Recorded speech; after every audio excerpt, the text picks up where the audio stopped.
University. That's right. And we met, and you set up an amazing range of meetings for me, so that was great. But Ahmed, I have to start with the most painful part, and that is, I can't express enough my sorrow, my grief, even after a month later, I'm still choked up when I see you and think of you and your family. Ahmed took me to his family's house. I got to meet his brother, his father. There were a couple other kids around as well. I'm not sure which ones they were. And Ahmed, they're gone. And I'm just so sorry for you and the pain that you've suffered. I remember, Ahmed, for people in Canada, I remember that about, I don't know, 3 or 4 years ago, we had a terrible traffic accident, a bus accident, in which a bus hit a big transport truck. And they were 15 or 17 or 19 young men who were just wiped out in a flash in this accident. And of course, it brought incredible grief to the families. They were all members of a hockey team. And it was something that Canada was consumed with for several weeks. And so that was just an accident. That was one little accident that happened. This was not an accident. This was something done on purpose. And we're going to talk about this a bit better, but it didn't overnight. It vanishes. And I'm just so sorry I don't know what else to say. We've even talked a couple of times, and my pain for you. Maybe we'll start there, if you don't mind, Ahmed. First of all, you've told a couple of things, just technical things. First, we are broadcasting here. It's become our Canadian custom to note that we are on unceded Algonquin territory. So I'm waiting for the day when Mr. Netanyahu recognizes that the Knesset is on Palestinian territory. I don't think that's for tomorrow. We will have a Q&A at the end. This will be an ongoing, flexible conversation. I have a couple of topics I want to raise with you, but I'm going to encourage everybody to ask questions. And you've told me, Ahmed, that you're prepared to take questions on anything. Is that right? You feel comfortable. People can ask you whatever questions they want, and you can try to answer them to the best of your abilities. Is that right? You don't mind? No topics are off limits. Okay. So I'll start off with a few of my own questions. I guess I don't want to spend a lot of time on this topic, but just tell us like how you learned about what happened to your parents, your family, and how you learned about it. Just give us a bit of an insight into that moment in time. I learned about it on a Facebook post that you made. Well, thank you first, Peter, for having me. You have been a very good friend for many years now. I still remember the times when you were in Gaza and we had some really good time.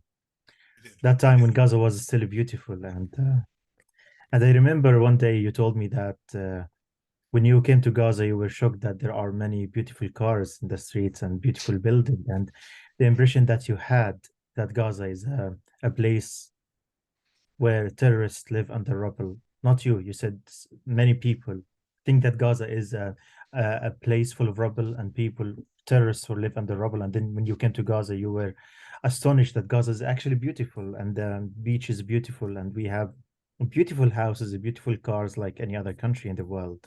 So that was really beautiful time. Unfortunately, now Gaza is not the same. It has changed. It's different. What happened to my family is similar to what happened with another 1,500 other families in Gaza. My family were, my father was in the house, my older brother, Muhammad, I think you met him, and Mahmoud, my other younger brother, and the wife of my brother, Muhammad, and his 3 children were inside. And there were also my other 3 married sisters who came to seek refuge in our home. My home is in the south of the Gaza Strip. It's in the instructed area. Is it in the south of Gaza City, or is it actually farther south than that? I can't remember. No, it's not in Gaza. It's my house is in Deir al-Balah. Deir al-Balah is in the south of Wadi Gaza. It's the area where the Israeli army instructed people to move from the north to the south. Right. My 3 sisters were also there. They came with all of their children. You know, if you remember, Peter, I was always very proud of my family, that I have a very big family. 5 sisters, 3 brothers, lots and lots and lots of kids, many nieces and nephews. So my 3 sisters were there inside with all of their children. So the vast majority of the people who were inside are actually kids, all under the age of 13. So my father, my 2 brothers, my 3 sisters, and 15 nieces and nephews, and my sister-in-law and my cousin, they were all sleeping in the home at 4 a.m. in the morning. They were just peacefully sleeping. And then just like that, Israel dropped a bomb, turned my house into ashes. And they killed them all. That's it. That's enough. Yeah. Well, from all of us here, I express again, I can't express enough. And I agree with you. This is one tragedy of 1,500 or 1.5 million or whatever the numbers are. But it's, I remember, and I'm going to talk about this a little bit, you founded an NGO called We Are Not Numbers, to allow young Palestinian men and women, boys and girls, to express their stories in English and send them out. And now that title has got even more appropriate because we know about the numbers, but we don't know really about the individual stories. So thank you for sharing that with us. Okay. One of the things that you mentioned about my surprises in arriving in Gaza, we especially those of us who are sympathetic to the Palestinian point of view, we often refer to Gaza as an outdoor prison. And I have to admit that I had a certain amount of fear in going to Gaza because I would not want to go to a Canadian prison and spend a week amongst the prisoners. I would be afraid to do that. So I was a little bit scared going to Gaza, and it took me a day, I guess, of talking to you and going around. I realized that actually at that point, Gaza felt a lot safer than Jerusalem, where there had been some Israeli penetration and so on and so forth. But Gaza felt quite safe, except for the drones that were going around continually overhead. Tell us a bit about how. So just so we know, I know some of the story, but you can share it. You now live in the UK. You got a scholarship to get to the UK, and was that kind of easy? You just go to the once you get your scholarship from the UK, you go to the border and show that to the Israeli guard, and you get shipped off to the UK. How does that process work? No, it's not that. I wish it was that easy. Um, well, let me comment on what you have mentioned. You said that Gaza is an open air prison, and it is. It's an open air prison in which 2.3 million people live, and half of these people are actually children who are under the age of 18. The vast majority of the population in Gaza are youth, are young people. And most of these people have never left Gaza before. I could say 95% of the population in Gaza who are about my age. I'm 29 years old now. And you see, I got older a little bit. And most of them have never left Gaza before. So they have been living under a blockade, under siege, which is a collective punishment. Many of these people, the overwhelming majority of these people who are about my age and younger, never left Gaza before in their life. And why? Not because we enjoy living in a very crowded area, although we love Gaza very much, but because we are living under a very, very tight blockade by the Israeli army. So it's Israeli army who decides when or how or if we can travel or leave outside Gaza, or if foreigners can come to Gaza. And I know for you, even Peter, when you decided to come to Gaza, it wasn't very easy to get a permit to enter Gaza. So it's the Israeli army who decides who goes out, who gets in, when food and water is allowed to enter Gaza and when it's not. And the movement of the Palestinians in Gaza is very, very, very difficult. For example, when I wanted to travel, I got scholarship from the British government, and the British government was supposed to get me a permit to leave Gaza, and then the Israelis would always delay my permit, and then eventually I had to go through Rafah, and Rafah, in order to go to Rafah, I'll have to wait in a queue a very, very, very long queue and wait for months and months in order to finally get a permit to leave Gaza. So my trip outside of Gaza was very, very traumatic. And for the vast majority of the Palestinians, it's not very easy to travel outside Gaza. You need a million things to do to leave Gaza. And to be honest, now before this war, leaving Gaza was easier than when the collective punishment of the siege started. Before that, you could never ever leave Gaza, whether it was Rafah or Israel, because we live under occupation, and this is something that we have to pay attention to. Some people, if you watch the Western media, you will think that Gaza or Palestine and Israel are two different countries in which we have sovereignty over our own country and we can do whatever we want, and we have uh, we can travel when we want, and we can get food when we want, and we can build our factories when we want. But that's not the case. We are a people who live under a military occupation that have lasted for 57 years. And those who live under the occupation, we are bound by the Israeli action and the Israeli army orders in order to do even the simplest things of moving, traveling. I'm from Gaza, and Gaza is very, very, very small piece of land, very, very crowded, one of the most densely populated areas in the world. And the West Bank is another part of the Palestinian territories. Both are occupied by Israel.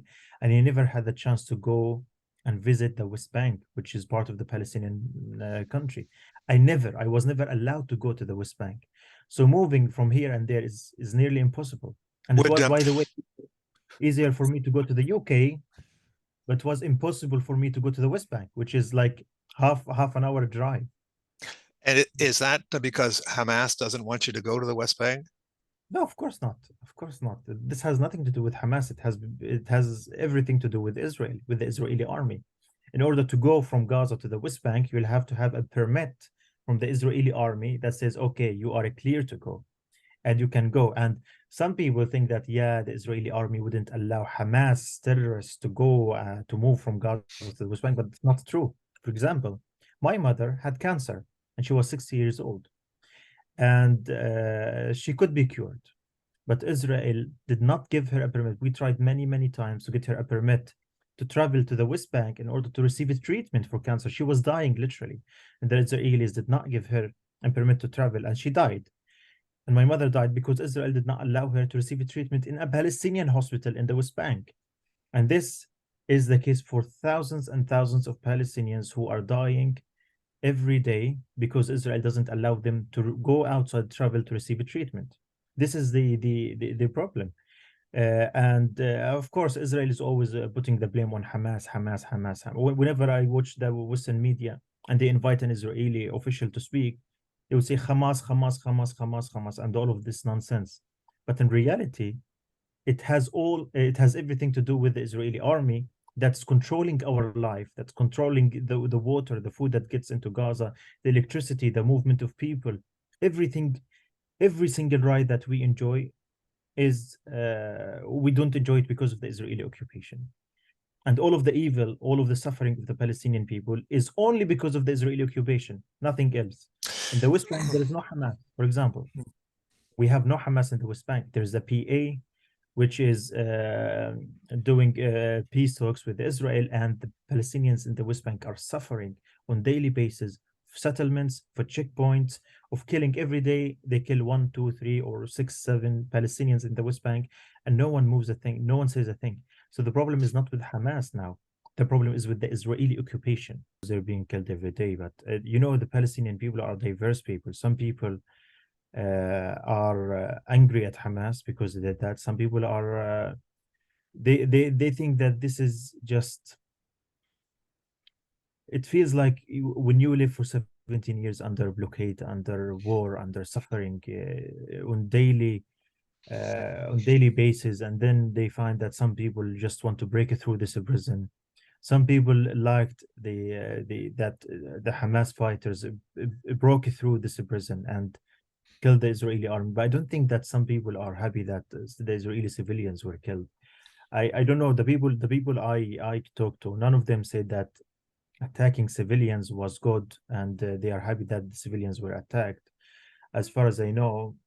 So I don't know actually how everyone feels, but uh, and the killing of civilians, the Israeli civilians, there is a lot of talks about it. For example, a few days ago, the Haaretz published an article saying that many of the people who were at this festival, they were killed by an Israeli helicopter because they thought that they were Hamas. And many of the Israeli civilians, they came out and they spoke in Hebrew and they said that they were killed, their loved ones were killed by friendly fire from the Israeli army, and some of the civilians were killed by Hamas fighters. But I don't believe that. I don't know. For me, killing civilians is a crime, and I would never support killing the civilians. And the people I know, the people who I talk to, never supported the killing of civilians. But the problem is that we are used to the Israeli army to be liars. They lie all the time.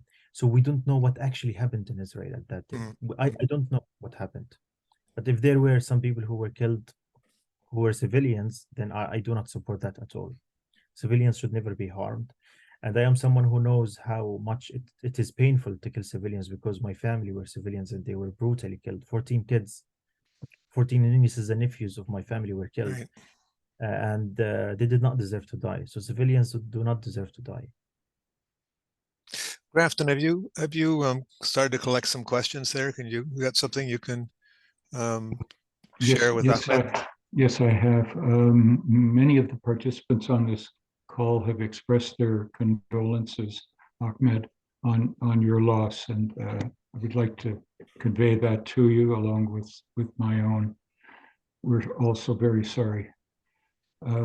One participant asked, did the Israelis explain why this happened, why they dropped a bomb on your house and on your family? This is actually a funny question. I know how genuine the Michael is for asking this question, or Michelle.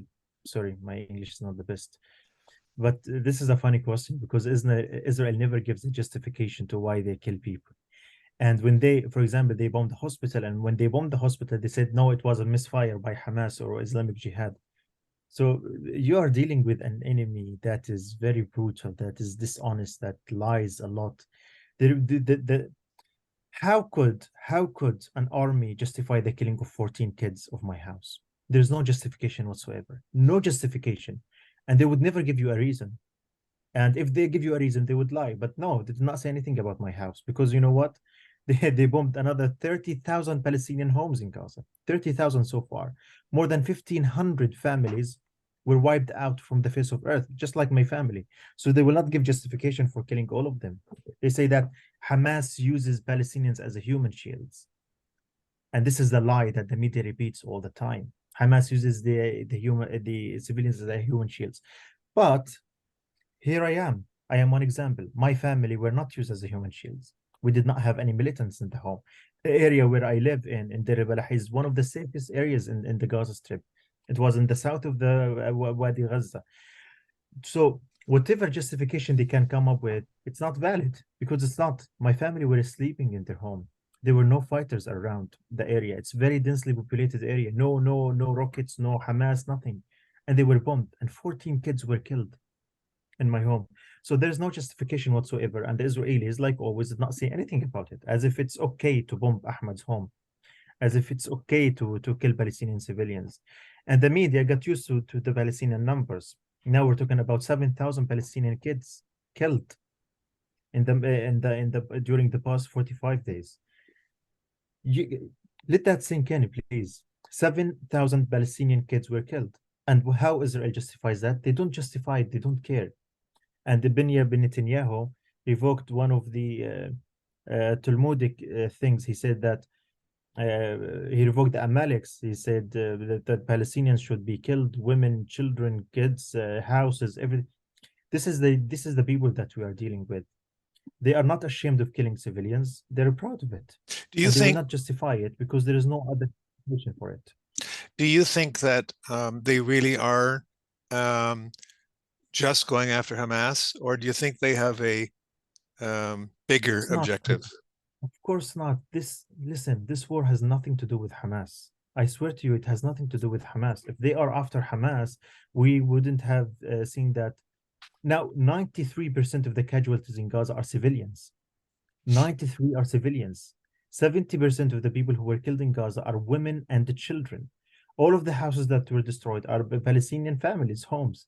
What they are doing now, the Israelis, is that they are surrounding the north of the Gaza with tanks. They're bombing everything. They're bombing the hospitals. All of the hospitals in the north of Gaza were bombed. They're bombing the schools that we use as shelters for the Palestinians who lost their homes. They are bombing the electricity lines, the water lines. They are not allowing any trucks of food to go to the north of Gaza. So what they're doing, they're ethnically cleanse the Palestinians from the north to the south because they want to take all the land. And this is, I'm not assuming it. It's the fact. They're killing everyone in Gaza. They're killing as many people as possible in the north of Gaza in order to intimidate others to leave the north of the Gaza. And then when they're done with the north of Gaza and they take it all over, and when there's no Palestinians, they will go to the south. Their master plan is that they want to ethnically cleanse the Palestinians from all of Gaza and send the Palestinians to Egypt, to somewhere else. And they have said it many, many times in news, live on TV. They said that we've seen what happened in Syria, and that the Arabs can be displaced and they can live as refugees outside. Why can't Gaza live in Sinai, for example? They emphasize a lot on Sinai, and they ask the Palestinians to go and live in Sinai. So this is their master plan. Now their war is against all the Palestinian people. It's not against Hamas. And for that sake, they are replicating what happened in the Nakba right now. They're destroying entire neighborhoods. They're killing thousands of people in order to intimidate others and make them leave their homes involuntarily. And then they will take all of Gaza, and they will never allow any Palestinian presence in the Gaza Strip. This is their master plan. And I hope it doesn't work, because we don't want to live as refugees again. Of course. I have to admit, Ahmed, that I know that many Palestinians have been worried about a second Nakba for some time. And I, frankly, thought that the first Nakba could take place because we didn't have social media and we didn't have internet and we didn't have television and so on, but it's not possible that it would take place again today with all those things. And I have been shocked at both at the brutality of the Israelis, but also at the seeming indifference for large chunks of Western countries. Grafton, have you got another question there? Yes. One participant says, a Jewish friend of mine here in Canada says to me, why don't the young Palestinians just go to school and then get a job rather than fighting all the time? What would you answer to that? My answer to that is Gaza is one of the most highly educated areas in the Middle East. You know, we are even more highly educated than the Israelis themselves. Literacy rate in Gaza is the highest. We don't have any people who cannot read or write in Gaza. Everyone I know in Gaza is highly educated. They're highly talented, highly educated and talented in Gaza. We go to schools, we go to universities, we have higher degrees, and we are very smart people and we're very hardworking people. And all of what we want in Gaza is to live in peace and in harmony. We don't want to fight. We were not born with this tendency to fight and kill ourselves. This is not true. But war is imposed on us. War is imposed on us, and the Israelis are killing us regardless. One of my friends, for example, I'm going to tell you the story. One of my friends who studied with me in the UK, his name is Maysar Al-Rais, and he's a doctor, a medical doctor, and he's one of the smartest people I ever know. And he went to the UK, he got a scholarship, he did his master's degree in women's health, and then he returned to Gaza. He got a job in an international organization for doctors. He got married recently with the love of his life, and then he was in his home, and Israel bombed his home and killed him and killed all of his family. Two of his brothers were not inside, so they survived. Then they tried to retrieve the bodies of Maysara, my friend, and all of his family. So what happened then? Israel bombed them while they were trying to retrieve their bodies and killed his two brothers. The number of doctors who were killed in Gaza over the past 45 days is more than 200 doctors. So Israel is now killing doctors. More than 60 Palestinian journalists were killed in Gaza. Israel is targeting even peace activists. They targeted my friend Ahmed Alnaouq, who is the icon of the Great March of Return and the peaceful resistance. They targeted him, killed his son, and killed 5 of his family. Luckily, he survived with severe burns, but he survived. And I think Peter met Ahmed Alnaouq in the March of Return. So this is the truth, and the Western media is unfortunately portraying a picture that is false about Palestine. We are not people who want to fight. We want to live in peace and in harmony. But more importantly, we want to live a dignified life, a happy life, a free life. We do not wish to live under occupation and under siege, under brutality, under apartheid regime. Now, the Amnesty International and Human Rights Watch and B'Tselem all said that Israel is committing the crime of persecution and apartheid against the Palestinian people. So we are the victims here, but we are also very powerful and resilient people, and we are educated and highly educated people. And the only thing we want in this world is to live in peace. I guarantee you that the other Palestinian, I'm sorry, Peter. I guarantee you that all the other Palestinians, 2.3 million people in Gaza who are like me, they did not enjoy the news that their family were killed. We do not like that. We're humans. I think that many people on this call might be surprised to know that if I'm not mistaken, there's 6 universities in Gaza. When Ahmed took me to the Islamic University of Gaza, I kind of assumed it would be like a madrasa where they would all study the Quran all day. But no, it was a real university with engineering faculties and medical faculties and so on and so forth. I really encourage people to ask questions, including asking personal questions of Ahmed about what it was like to be at university, or what his friends are, what's happening to his friends now. So I will ask you a question, but I encourage people to ask questions. You've mentioned half a dozen friends who've had families destroyed, killed, houses killed, houses destroyed. Are you in touch with many people there in WhatsApp? Or you have an ongoing kind of stream of conversation with people, or not? It's not very easy right now to talk to people in Gaza because Israel often cuts telecommunication of Gaza. They're cutting electricity. We don't have electricity now in Gaza, and they're usually cutting telecommunication of Gaza. I still have 2 sisters left who survived in this war, and it's very, very difficult to talk to them. I haven't talked to them for over 10 days now because they don't have electricity or internet so that I can talk to them. Some people they have figured out another way to use internet through eSIM cards, and now some of the Palestinians have internet in Gaza, but very weak internet, and I can't talk to them. And I'm telling you, people are starving, literally are starving. My sister, the last time I talked to her, she told me that they haven't eaten for almost a week now because they don't have food, they don't have water. Like clean water now became very, very scarce. My So sister told me. tell me how that. Give me a bit more on that, Ahmed, because I don't think you can't live. I think a human body can't live for a week without water. I think so. What are they doing to survive under these extreme conditions of deprivation? Well, my sister told me that they're now, you've been to Gaza, Peter, and you know how the water in Gaza is polluted. So it's not drinkable. You can't drink water from Gaza. It will kill you literally. But people now don't have any choice. Some of them are drinking unclean water. And that's why many diseases, contagious diseases are now prevalent among the Palestinian people. Some of the people use seawater for washing and bathing and cleaning the dishes, seawater, And so yeah, clean water is very scarce in Gaza, and that's what was one of the things that my brother told me before he died. He told me that now we're struggling with the clean water. They don't have a clean water. But they could manage. They will not die of thirst because people care about each other and they support each other. They will always find a way. But it's a tragedy. Now people are just thinking of the water, how to get water, how to get food, just to survive. My sister It's starting to get cold too. It's starting to get cold and storms in winter, and people are now in tents because they lost their homes. They're living in tents again, so it's another Nakba.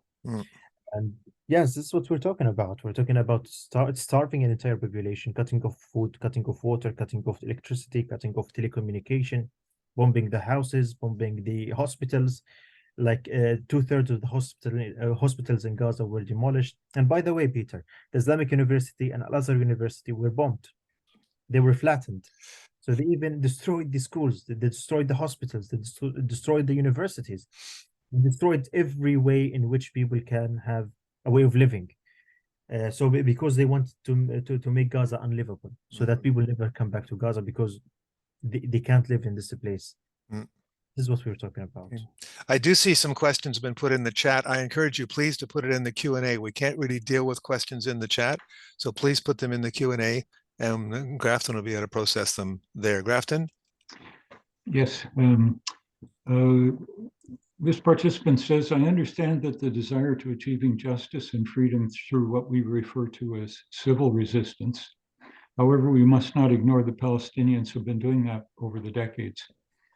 The participant says, I know this is a difficult question, but in your opinion, how could you possibly resist against these monsters except through arms? I believe we have many venues in which we can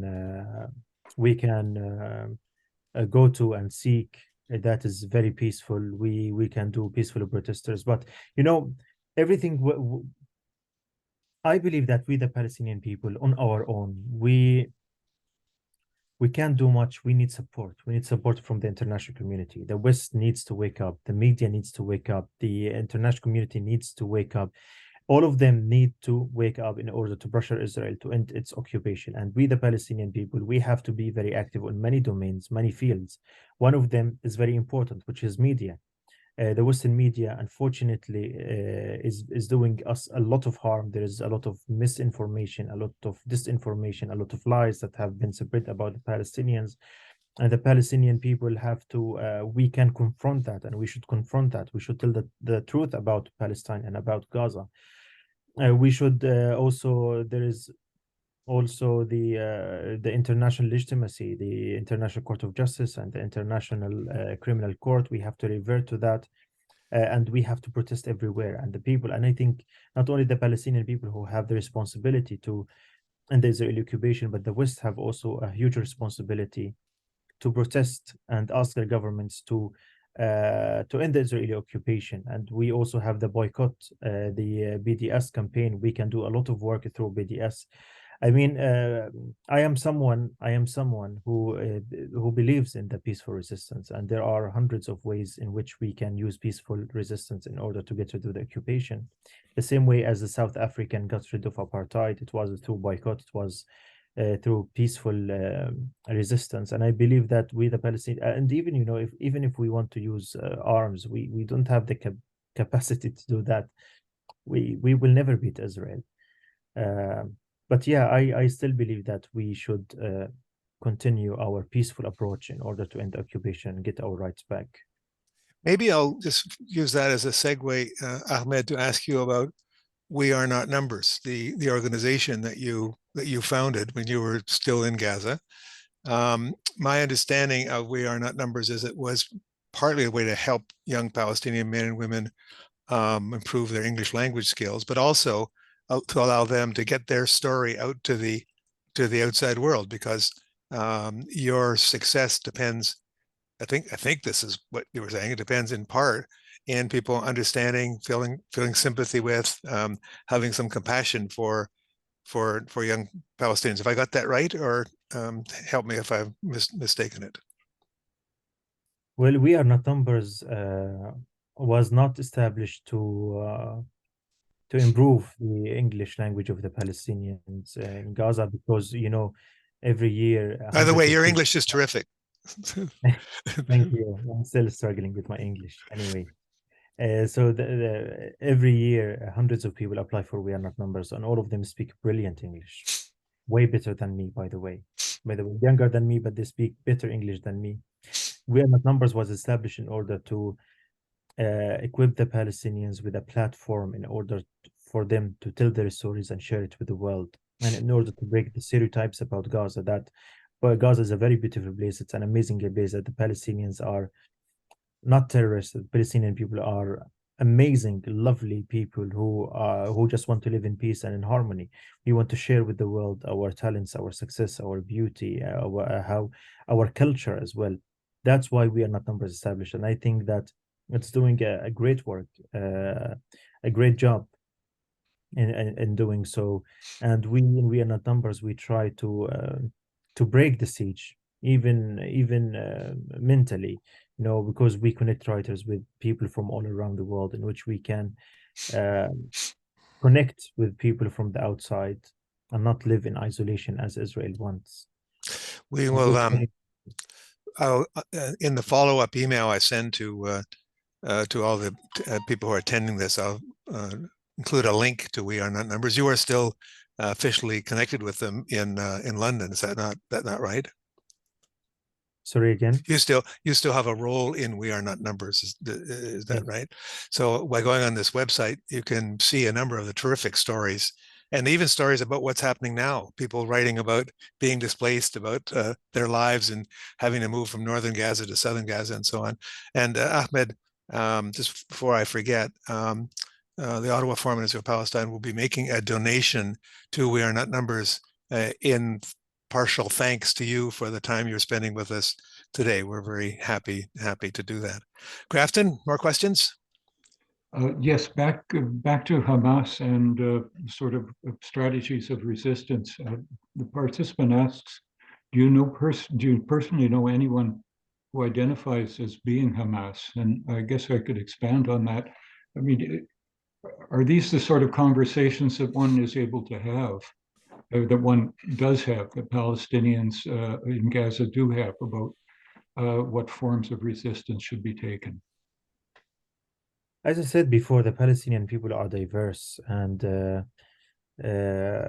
are Hamas people in Gaza. They came from Gaza. I mean, some people believe in armed resistance. Some people believe in peaceful resistance. Some people believe in the two-state solution. Some people believe in the one-state solution.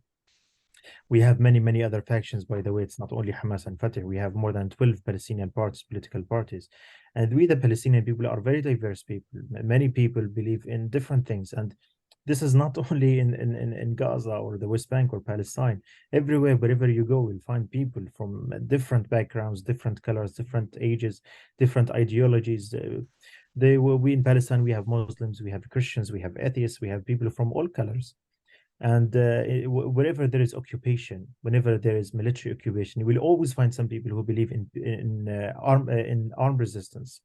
This is something that you can never get rid of. And no matter how hard Israel tries to bomb Hamas or kill them, Hamas is an ideology. You can't just destroy an ideology with a bullet and fire. It will spread somewhere else. So the people we are diverse people. We are just like any other people from all around the world. Some of us believe in armed resistance. Some of us don't believe in the armed resistance. And some of us believe in different kind of resistance.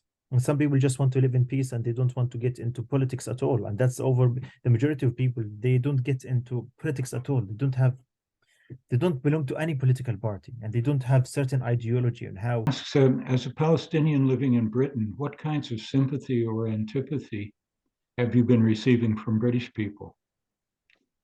Well, the British people, to be honest, I was impressed. I am impressed with the British people. Every Saturday, the British people go to the streets and they protest for Palestine. On the last Saturday, more than 800,000 people protested in London. Almost close to 1 million people protested in London for Palestine, for a ceasefire. The recent polls say that 70% of the British people, they are for a ceasefire, and they don't want the war to go on in Gaza.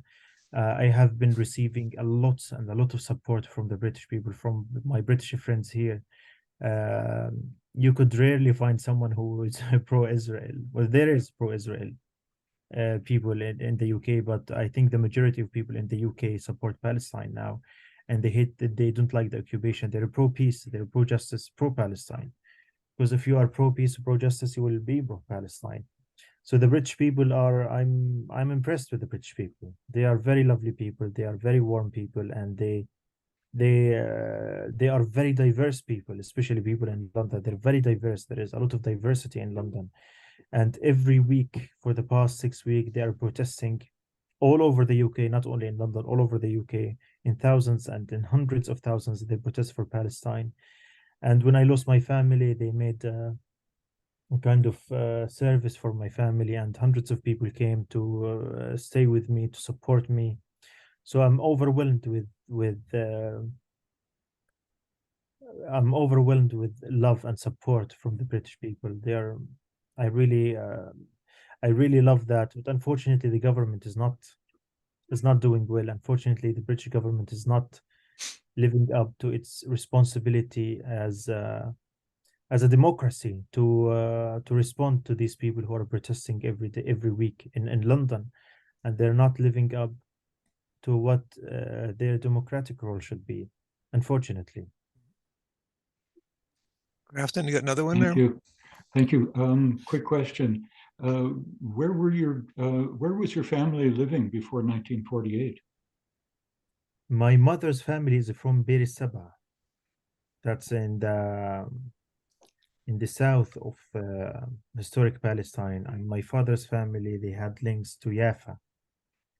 And 70% of the people who live in Gaza are not actually from Gaza. They're refugees who were made refugees by the by the Zionist militias in 1948.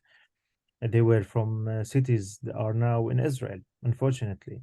And they're still, until this moment, live in refugee camps in the Gaza Strip, the West Bank, and everywhere. But yeah, we're not originally from Gaza. Israel's refused any call for a ceasefire, but now has agreed to a limited ceasefire. What, in your view, has changed? Is it all about the hostages? Is it about increased protests from people around the world in support of the Palestinians? I don't Is think it it's about the hostages because Israel doesn't care about its hostages, believe it or not. Because if they cared about the hostages, they wouldn't be carpeting, bombing Gaza. And by the way, 50 of the hostages were killed by the Israeli fire because they were bombing houses and everywhere. And the Israeli hostages were in houses. So the Israelis killed their own hostages and they don't care about the hostages. I think they are forced to do this kind of humanitarian pause because of the international condemnation and the international support for Palestine and the international pressure on Israel to do this humanitarian pause. And also, to be honest, there is a fierce resistance in Gaza, resistance to the Israeli army who's invading. And they need, I think they need some time off so that they can rearrange their forces. So they're not doing this pause because they love the Palestinians or they care about them. It's because they need this pause as much as the Palestinians need this pause. And I think the US has been pressuring Israel to do this humanitarian pause. And the Arab world and the Islamic world is pressuring Israel to do this kind of these kind of pauses so that people can have a break. I've seen contradictory information. I mean, the Israelis say they're gradually closing in on Hamas. They're taking it over. They're winning little by little. The game's over. And then I read some other social media saying, no, the Israelis are taking quite a few hits. That a number of their armored equipment's being destroyed. That they're taking have a high level of casualty. Not 100 yet, but certainly what I've seen is more than 50. Do you have a sense? Is it over for Hamas, or is it still? Are they still in? I take it the fact that they can negotiate. They feel strong enough to negotiate a hostage change is that they feel they have some power. So, I'm not a military expert, so I don't know actually, but the Israeli army declared that 72 Israeli soldiers were killed in Gaza so far because of the resistance there in Gaza. And I have been watching Al Jazeera all this time, and they say that maybe 1,500 Israeli soldiers were injured. Many hundreds of their tanks were targeted. 100 of their tanks. We're talking about 200 or 300 tanks were targeted. I'm not sure if they were completely destroyed or not, but they were targeted by the. You say targeted, you mean some damage was done to them. That's what you mean by targeted. Yes, yeah. Yes. Some damage has been done to them, partially or fully. So there is fierce resistance in Gaza. And this kind of fierce resistance says that Hamas is not over yet. They're not over yet. And we all know that Israel has the fourth largest military on the planet. So they can literally like destroy Gaza, but they will have to take some own damage. But until now, I don't believe that Hamas is over. And we're talking about the north of Gaza, the south of Gaza. They haven't entered the south of Gaza. So if they want to destroy all of Hamas, it will have to drag on for months. And basically, as I said, this is an ideology. You can't destroy it. You can kill people, but you can't kill an ideology. And I don't think Israel will succeed in that. Okay. Grafton, have you got something else in your basket there? Yes. Do you think that the people of Gaza are going, that what's happening today is going to lead to a large degree of increased radicalization of the population of Gaza? Um, I don't know, but I think that the Palestinian people have endured a lot of pain and suffering in Gaza right now. We're talking about some people who have lost their entire families, and their houses and their schools, and the kind of brutality we have seen in this war is unmatched. I am someone who has lost everyone in Gaza and who has lost my home, but I'm even now more determined to advocate for peace than ever before. I will not advocate for violence at all. But some people will not accept my opinions, and you can't actually blame them. As someone who has lost his entire family, I think it will be very difficult now to convince them of peace. And I think some people will be radicalized. That's for sure. Some people will be radicalized. Some people will be desperate for peace now, and it's really hard to tell until this war is over and we see what will happen to Gaza. But for sure, some people will be radicalized. Some people who were not radical, now they will be radicalized. Some people will say that we need more peace than ever. But unfortunately, no matter what we do as Palestinians, if we believe in peace, if we believe in war, if we believe in armed resistance or peaceful resistance, unfortunately, Israel is not changing. Israel seems determined to ethnically cleanse the Palestinians, all of them from their homes. And now we see the West is colluding with Israel. They're supporting Israel blindly. And that's why we need that the international community needs to step in. Because if the international community does not pressure Israel and stop Israel from doing what it's doing, I don't believe we will have peace, whether we like it or not. Can you recommend any English language news sources on Gaza? I think you mentioned Al Jazeera, but are there others? Well, there are a lot of media outlets that cover Palestine well. You can read the Middle East Eye or Middle East Monitor or the New Arab or Mondowise. There is Novara Media. It's a British media outlet that does a lot of work on Palestine, for example, during this war. They're doing very well. So the alternative media is now doing very, very well, and there is a lot of news publications that do unbiased media. But most of the mainstream media, and Democracy Now! Is doing very well, by the way. Well, most of the mainstream media outlets now are very, very biased. We'll have to look for alternative media. Do you follow the Arab language media? We don't. We're pretty limited here. No, I'm watching Al Jazeera Arabic, to be honest. I'm not watching Al Jazeera English because why do I need to do it? The Al Jazeera Arabic is like dedicating all of their airtime on Gaza right now, 24/7. This is what I mainly depend on. And do you have a sense?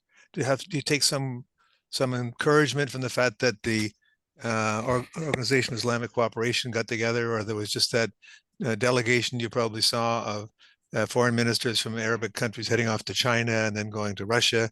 How do you? I don't expect you to be a geopolitical expert, but just what's your general feeling about that?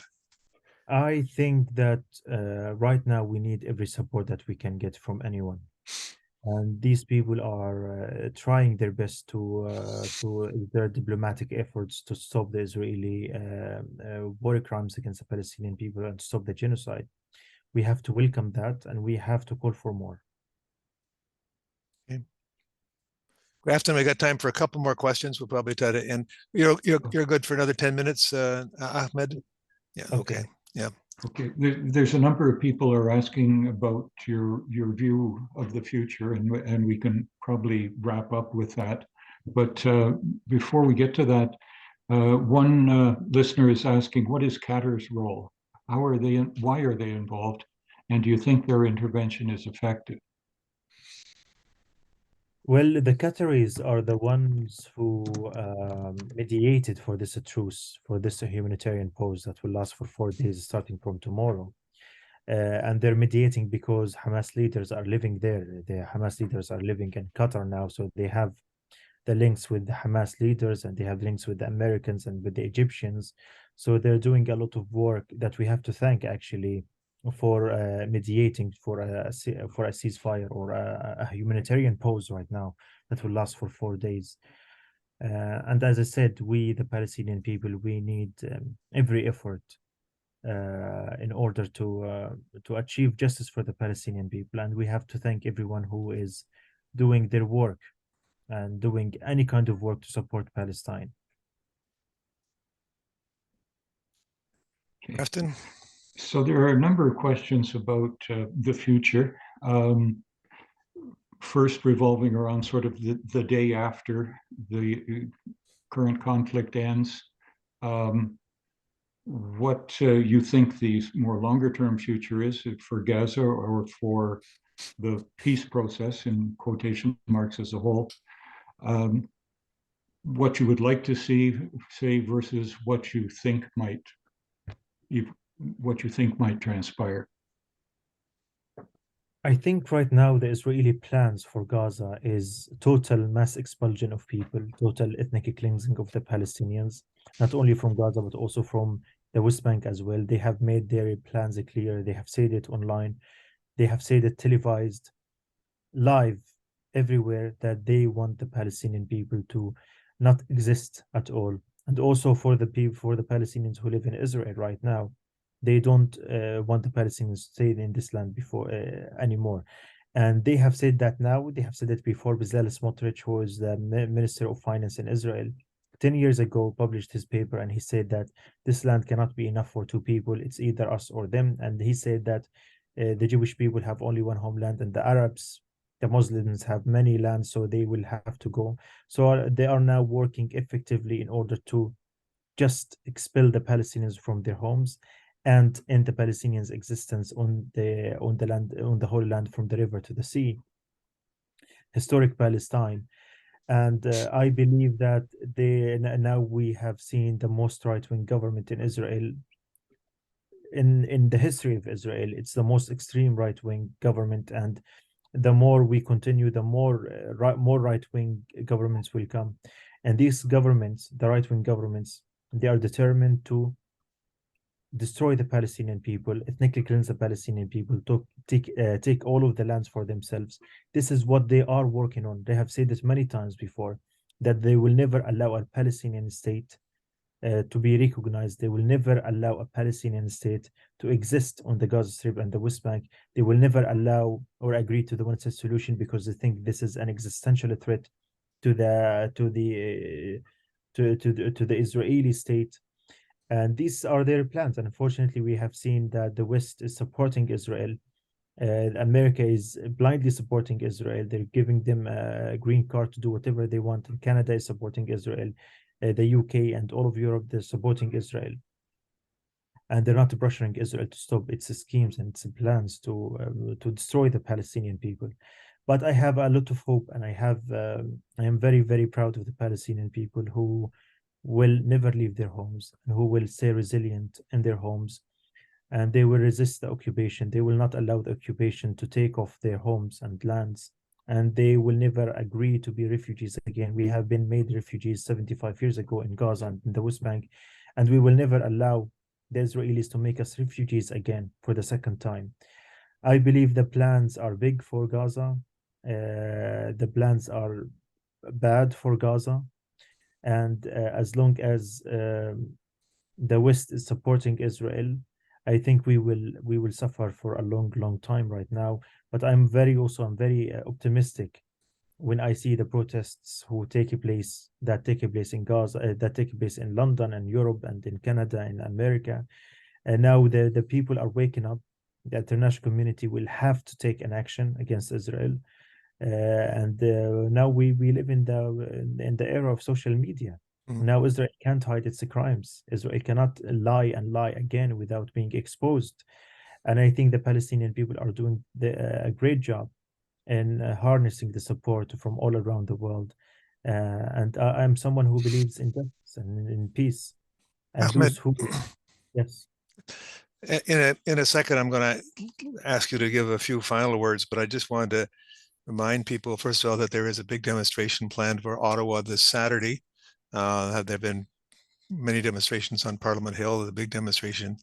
I also encourage people to not only write the Prime Minister and to copy your member of Parliament, but even more importantly, perhaps copy your friends. I think a lot of Canadians are just kind of still on the periphery of this. They may have sentiments that this bombing isn't right, but they're not engaged enough. We had maybe a demonstration of 5, perhaps at the max 6,000 people in Ottawa, but that's a city of 1 million. So it needs to be a lot more people getting engaged. And I think that the people on this call can help that to happen. We have to, Canada, as Ahmed has said and knows, Canada has really trailed behind the United States on this. We can, Canada has very little leverage over there, but we can do what we can, and we should do what we can. And I encourage everyone to find a way. I put a sign up in front of my house, "Stop the bombing." I think people can do that, and I think that's the way to move things forward. I'll give you the last word, and then we'll let you go, because I know you have some other things to do. And it's getting late in London. This has been terrific. thank you very much. Well, my last words, I want to say that it wasn't very easy for me to come and speak to you now. I have, for the past month, ever since I lost my family, I have been working day and night, and I did not have the time to grieve for my family. I did not have a moment pause. I just went home. I was working from 7 a.m. until this moment, and I was very tired, to be honest, but I could never say no to someone who invites me to speak and to tell the truth about Palestine. I could never say no to that, because I feel that I have a great responsibility to talk and to speak up and to tell the world about what's going on in Gaza. And this responsibility is bigger than my right to grieve and to keep with my to keep myself to myself during this difficult time. And if I feel that responsibility, I think you also have a responsibility now that you heard me and you heard the stories I have to tell you. I think now you have a responsibility to talk about Palestine and to raise awareness about Palestine and advocate for Palestine. Because Palestine is not only about Palestine, it's about humanity. Now Israel is killing our humanity. They're killing the children, the women, the civilians in Gaza, destroying mosques, churches, houses, hospitals. And I believe if you are a human just like me and Peter and everyone in the world, you have to do something to Palestine. I did not come here just to amuse you or to do just any kind of podcast that you would listen and move on. I came here for a cause, for a mission, for a call. And please, please, some people out there are dying under bombardment. There's under starvation. They all look up for you. They all want you to do something. They all want you to hear them, to talk about them, to pressure your government, to stop supporting Israel blindly against the Palestinian people.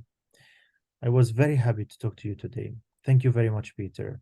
Peter, you are a very good friend of mine. I cherish our friendship, and I thank you again for asking me to come to this platform and to talk to you and to talk to your audience.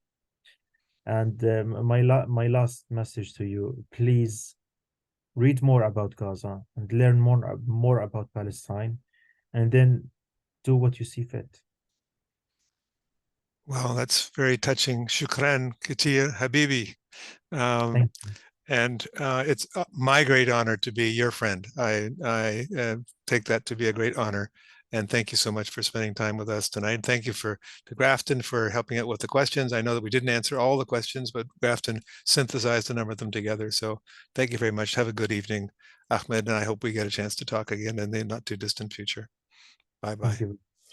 Bye-bye.